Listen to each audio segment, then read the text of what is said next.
I went to Wesleyan University in Connecticut. I graduated in 2009.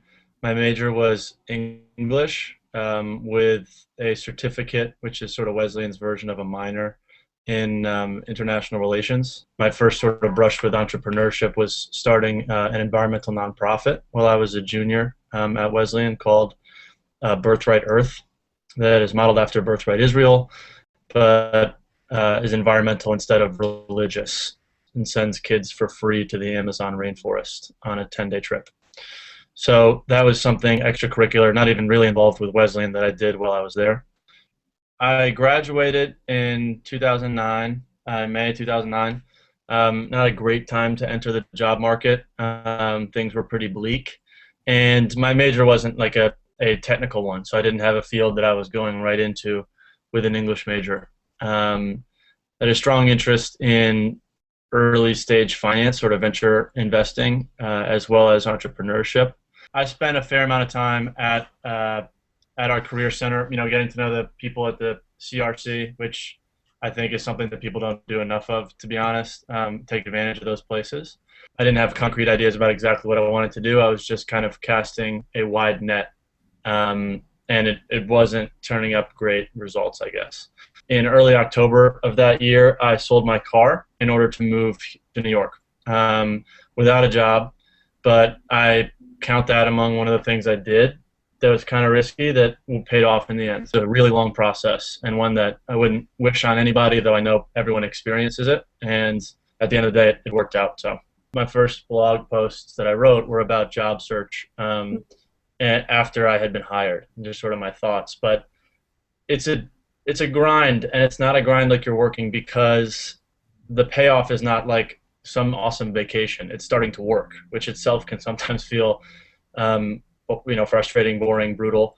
So I know it's difficult, and I don't want to look back on this and say like I was just some master at it. I certainly wasn't. But what it comes down to is, yes, checking yourself at the door, making sure that you're going to meet, setting reasonable goals. You're going to meet 2 or 3 people this week and try and get them to introduce you to 2 or 3 other people, and maintain those relationships and see where they go. I reached out to hundreds of people. And one of the things I did was I kept an Excel spreadsheet with every person, their title, their email address, their industry, and then just a running tally of how many times I had reached out to them, email, phone call, in person, and what the result of that was.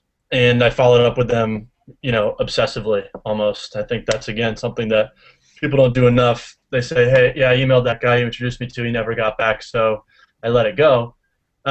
People are incredibly busy, and if you don't continue to follow up with them, they're not going to schedule with you that minute because they don't know you, and they're not going to think you want this because you're not trying that hard to get in touch with them. I had that list. I emailed when I was trying to set calls up with them. I would email every other day sometimes, because I realized that I didn't think it was annoying, and they would tell me if it was. So a non-response has to be something that you take as they're just busy.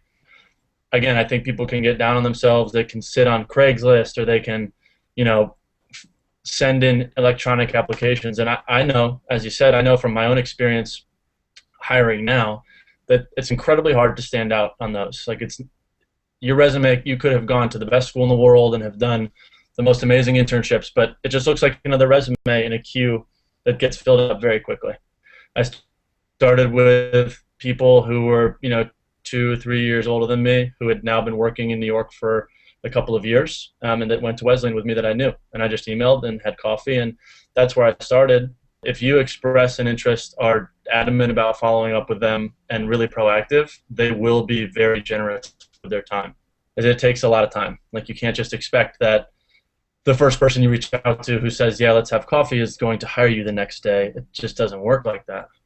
You have to put in time to get to know someone, and also show them at every single moment that you are going to be proactive and are someone who's worthwhile to interview or to recommend to someone else that they know.